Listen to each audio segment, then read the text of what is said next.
जैसे कि आज ईद पेंतिकोस्त है, तो मैं कुछ पॉइंट्स पुराने अहदनामे से और कुछ पॉइंट्स नए अहदनामे में से कि रूल कुद्स की अहमियत हमारी ज़िंदगियों में क्या है मैं शेयर करना चाहूँगी। मेरा टॉपिक है रूल कुद्स की अहमियत। अगर हम रू को देखें तो रू जो है वो ओरिजिन जो है वो लातीनी ज़ुबान का लफ्ज़ स्पिरिटस से निकला है, और स्पिरिटस के मतलब है ब्रेथ यानी सांस या दम। Next slide. पुराने अहदनामे में पुराना अहदनामा जैसे कि यूनानी में लिखा गया है, तो यूनानी में इसके जो लफ्ज़ इस्तेमाल हुआ है रूह के लिए वो रुआख है, जिसका मतलब भी सांस या दम है। यूनानी ज़ुबान जो है वो इब्रानी ज़ुबान जो है वो वाहिद ऐसी ज़ुबान है जिसके लफ्ज़ी मायने भी होते हैं, पिक्टोरियल वैल्यू भी होती है और न्यूमेरिकल वैल्यू भी होती है। और कंसिडर किया जाता है, स्कॉलर्स कहते हैं कि स्कॉलर्स की सोच ये है कि मूसा से खुदा जो है वो इब्रानी में बात करते थे। तो अगर अब इब्रानी में देखें तो 5वां हर्फ है इब्रानी का हे, और उसका मतलब भी ब्रेथ और दम है, और उसकी जो पिक्टोरियल वैल्यू है वो है खुली हुई खिड़की जहाँ से हवा आती है। और आपको पता है हवा जो है वो हमें सांस लेने में हेल्प करती है। और अगर इसका हम लोग जो है वो न्यूमेरिकल वैल्यू देखें तो 5 है, और 5 जो है वो ग्रेस का अदद है। सबसे पहले अगर हम पुराने अहदनामे में देखें तो रूल कुद्स तख्लीक का काम करता है। अगर हम पैदाइश उसका पहला बाब उसकी पहली 2 आयात देखें, सबसे पहले हम पहली आयत पढ़ेंगे, खुदा ने इब्तिदा में ज़मीन और आसमान को पैदा किया। लेकिन सेकेंड आयत में हम देखते हैं और ज़मीन वीरान और सुनसान थी। पहली आयत अगर हम देखें तो खुदा ने ज़मीन और आसमान को पैदा कर चुका था, और बहुत से स्कॉलर्स का ये कहना है कि पहली और दूसरी आयत में हज़ारों साल का डिफरेंस है। और ये वो डिफरेंस है जब जो है वो लूसीफर को आसमान से नीचे गिराया गया था और उसने फिर तोड़ फोड़ की, और फिर ज़मीन वीरान और सुनसान थी, और गहराओं के ऊपर अंधेरा था, और खुदा की रूह पानी की सतह पर जुम्बश करती थी। पहले जब खुदा ने ज़मीन और आसमान को बनाया तो वो तबाह हो गए, लेकिन जब रूह खुदा की पानी की सतह पर जुम्बश करते हैं तो हम देखते हैं तख्लीक का काम होता है कि जो रूह के वसीले होता है, और आज तक वो दुनिया कायम है जिसमें हम बसर करते हैं ज़िंदगी। और वो रूह के वसीले जो तख्लीक का काम होता है वो कभी भी फिर जो है वो उसमें तोड़ फोड़ नहीं होती, और शैतान उसमें कोई भी तोड़ फोड़ नहीं कर सकता। तो जब रूल कुछ हमारी ज़िंदगी में आता है तो शैतान चाहे जितनी मर्ज़ी कोशिश कर ले वो तोड़ फोड़ नहीं कर सकता, और अगर वो कोई तोड़ फोड़ करे तो रूह जो है वो दोबारा से तख्लीक का काम करने की कुदरत रखती है, और वो हमारे अंदर जो है वो दोबारा से रिस्टोरेशन लाती है, रिस्टोर करती है, रिडीम करती है हमें, और हम जो है वो हमारी ज़िंदगियाँ फिर से बहाल होती हैं। फिर हम देखते हैं कि ज़िंदगी का दम, रूह को ज़िंदगी का दम फूंकता है। अगर हम पैदाइश उसका दूसरा बाब उसके 7वें आयत देखें तो उसमें लिखा है, और खुदा ने ज़मीन की मिट्टी से इंसान को बनाया और उसकी नथनों में ज़िंदगी का दम फूंका तो इंसान जीती जान हुआ। मिट्टी की कोई औकात नहीं होती, हम मिट्टी पे चलते हैं और मिट्टी की कोई औकात नहीं है, लेकिन जब उसमें खुदा ने उसको जब ढाला तो तब भी उसके कोई वक़्त नहीं थी, तब तक जब तक उसके अंदर ज़िंदगी का दम नहीं फूंका गया, जब तक रूल कुछ उसके अंदर नहीं फूंका गया, उसकी कोई वक़्त नहीं थी और कुछ बेजान चीज़ थी वो। तो जब रूल कुछ हमारी ज़िंदगी में आती है तो हमारी बेजान ज़िंदगी में जो है वो दम फूंका जाता है, और हमारी ज़िंदगी जो है वो किसी उसकी वर्थ होती है, फिर वो मिट्टी की तरह नहीं रहती, और वो जिंदा जान होती है, और वो बहुत से काम करने की कुदरत रखता है। तो ज़िंदगी का दम जब फूंका जाता है तो हम बहुत से काम कर सकते हैं और हमारी एक वर्थ हो जाती है, फिर हम खाली मिट्टी नहीं रहते जिस पे लोग पाँव रख के चले जाएं। तीसरा है बांझपन से रिहाई। अगर हम पैदाइश उसका 17वां बाब उसकी 5वीं आयत देखें तो वहाँ पे मरकूम है, और तेरा नाम फिर इब्राहिम नहीं कहलाएगा बल्कि तेरा नाम इब्राहिम होगा, क्योंकि मैंने तुझे बहुत कौमों का बाप ठहरा दिया है। जैसे कि मैंने जिक्र किया कि इब्रानी में जो हे लफ्ज़ है उसकी जो है वो उसका मतलब है ब्रेथ। तो इब्राम का जो नाम था उसका स्पेलिंग्स थे ABRAM, लेकिन जब उसके अंदर H आया, इब्राम का मतलब है बाप, लेकिन जब उसके अंदर H आया तो उसको कौमों का बाप बना दिया गया।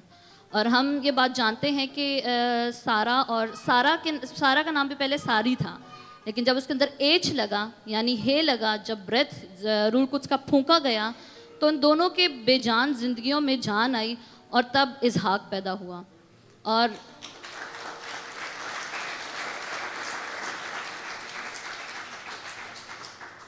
इसी तरह जब हम रूहानी तौर पे जो है वो बांझ होते हैं और हम रूल कुद्स के साथ नहीं चलते और रूल कुद्स हमें बसर नहीं करता, तो हमारी भी रूहानी ज़िंदगी एक बांझ होती है, बांझपन होता है हमारे अंदर। जब रूल कुद्स आता है तो हम बहुत सी भेड़ों को जो है, हमारी ज़िंदगी इस काबिल होते कि बहुत सी भेड़ों को जन्म दे सके यीशु के लिए। मुर्दा हड्डियों में जान, अगर हम हिस्कियल की किताब देखें तो उसके 37 बाब उसकी 9वीं और 10वीं आयत में हिस्कियल की ये स्टोरी सबको मालूम है कि किस तरह से हड्डियाँ जोड़ी गई। तो अगर हम पढ़ें इसको तो तब उसने मुझे फरमाया कि नबूवत कर, तो हुआ तू हवा से नबूवत कर, ए आदमजाद, और हवा से कहे खुदावंद खुदा यूँ फरमाता है कि ए दम, तू चारों तरफ से आ और इन मकतूलों पर फूंक के ज़िंदा हो जाएं। बस मैंने हुक्म के मुताबिक नबूवत की और उनमें दम आया और वो ज़िंदा होकर अपने पाँव पर खड़ी हो गई, एक नहायत बड़ा लश्कर। अगर हम देखें तो अगर हड्डियाँ डिफरेंट हो और हमें कोई कहे कि इनको जोड़ दो, तो हमें नहीं पता कि वो इतनी ढेर सारी हड्डियों में से कौन सी किसकी हड्डी होगी और कहाँ से जाके जुड़ेगी। लेकिन जब रूल कुद्स को, जिस तरह दम यहाँ पे लिखा है, रूल कुद्स को इनवाइट किया गया, तो रूल कुद्स तरतीब का खुदा है। रूल कुद्स ने तरतीब दिया और तमाम तर हड्डियाँ अपनी ही हड्डी से जाके मिली और वो सारे जीती जान हुए और उनके ऊपर नसें चढ़ी। और वो हड्डियाँ जो है, कोई भी इस चीज़ को, मतलब ये बिल्कुल नामुमकिन बात है कि सालों से पुरानी हड्डियों में जान आए, उनके ऊपर फ्लैश आए, उनके ऊपर वेन्स आए, ऐसा नामुमकिन बात है। लेकिन जब रूल कुद्स को आप इनवाइट करते हैं अपनी ज़िंदगी में, तो तमाम तर बेतरतीबी जो है वो तरतीब में आ जाती है और आपकी ज़िंदगी जो है वो बहाल होती है और आप ज़िंदा हो जाते हैं। अब हम नए अहदनामे में देखेंगे कि रूल कुद्स का क्या किरदार है, क्या अहमियत है। नया अहदनामा, जैसे कि हमें पता है कि यूनानी में लिखा गया, तो इसके लिए लफ्ज़ इस्तेमाल हुआ न्यूमा, जिसका मतलब है सुपर ह्यूमन। यानी यहाँ पे हमें नए अहदनामे में रूल कुद्स जो है वो हमें एक शख्सियत के तौर पे नज़र आता है। शख्सियत के तौर पर, जैसे कि यीशु जब आसमान पर जा रहे थे तो उन्होंने कहा, यूहन्ना उसके 14वें बाब उसकी 16वीं आयत में कहा, और मैं बाप से दरख्वास्त करूँगा तो वो तुम्हें दूसरा मददगार बख्शेगा कि अबद तक तुम्हारे साथ रहे। और मददगार हम सब जानते हैं कि यहाँ पे रूल कुद्स का जिक्र हो रहा है। अगर हम यूनानी में देखें तो मददगार का मतलब है पैराक्लिटोस, जिसका मतलब पैराक्लिटोस लफ्ज़ इस्तेमाल किया गया है यूनानी में मददगार के लिए, जिसका मतलब है इंटरसेसर यानी शिफात करने वाला, एडवोकेट यानी वकील, कंफर्टर यानी तसल्ली देने वाला। यहाँ पे हम देखते हैं रोमियो उसका 8वां बाब उसकी 26 आयत में हम देखते हैं कि यहाँ पे शिफायत करने के तौर पे हमें रूल कुद्स नज़र आता है। इसी तरह रूह भी हमारी कमज़ोरी में मदद करता है, क्योंकि जिस तरह से हमको दुआ करना चाहिए हम नहीं जानते, मगर रूह खुद ऐसी आहें भर भर कर हमारी शिफायत करता है जिनका बयान नहीं हो सकता। यहाँ पे मैं सबको इनकरेज करूँगी कि बेनियन की एक बुक है good morning Holi spirit.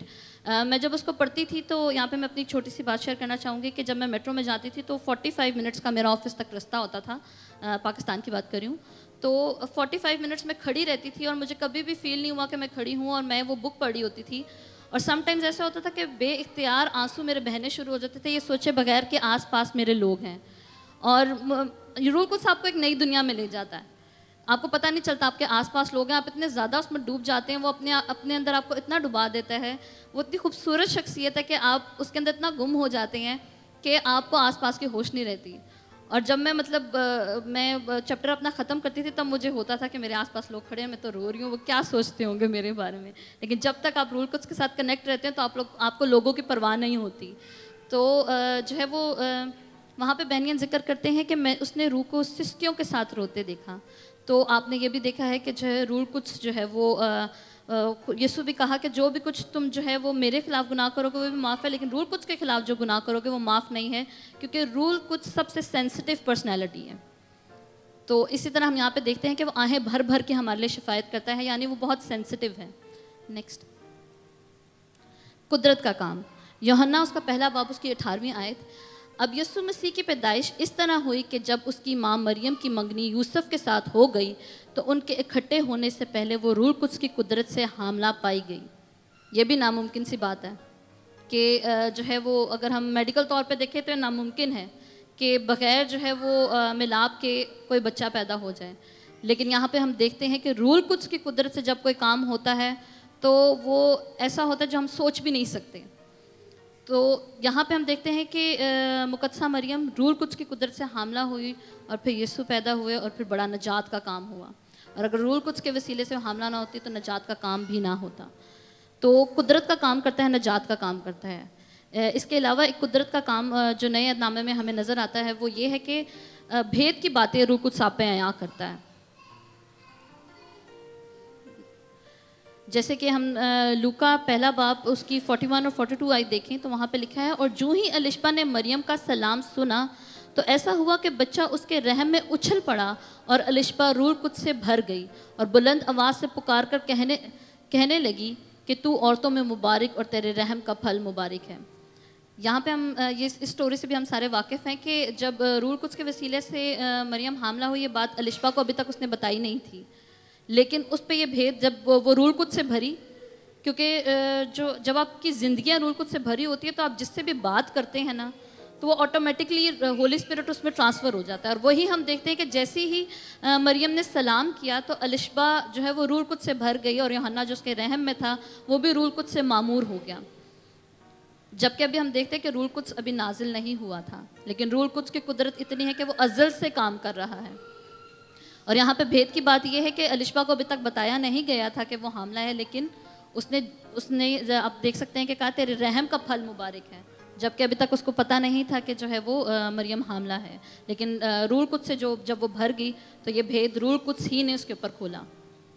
Next, दिलेरी बख्शता है। जैसे कि मैंने पहले कहा कि रूह कुद्स दिलेरी बख्शता है। यहाँ पे हम देखते हैं कि पतरस जो है जो डर गया था और उसने यीशु का इनकार किया 3 दफ़ा, वही पतरस अब 3000 के मजमा में खड़े होकर जो है वो मुनादी कर रहा है। वही पतरस जिसने 3 दफ़ा इनकार किया डर कर, उसको जब रूह कुद्स उसके अंदर आया तो उसने 3000 लोगों के दरमियान जो है वो मुनादी की और जो है वो उनके बीच में जा मिले, यानी वो भी जो है वो नजात पाई उन्होंने। नेक्स्ट, इख्तियार बख्शता है। यूहन्ना उसका 20वां बाब उसके 22 से 23 आयत में देखें तो यहाँ पे लिखा है, और ये कहकर उन पर फूंका और उनसे कहा रूह कुद्स लो। ये यीशु ने कहा, जिनके गुनाह तुम बख्शोगे उनके बख्शे गए हैं, जिनके गुनाह तुम कायम रखोगे उनके कायम रखे गए हैं। तो रूह कुद्स हमें इख्तियार देता है। जब रूह कुद्स उनके अंदर आया और रूह कुद्स उनके अंदर फूंका गया तब उनको इख्तियार मिला कि वो गुनाह भी माफ़ कर सकते हैं और जिनके कायम रखेंगे तो कायम रहेंगे। तो जब रूह कुद्स हमारे अंदर आता है तो हम बड़े बड़े काम कर सकते हैं। और यीशु ने कहा कि तुम मुझसे भी बड़े काम करोगे, तो वो रूह कुद्स के वसीले से थे जो मददगार यीशु ने भेजा। Thank you so much. ये मेरी छोटी सी शेयरिंग थी। आई होप आपको सबको ब्लेसिंग मिली होगी इससे।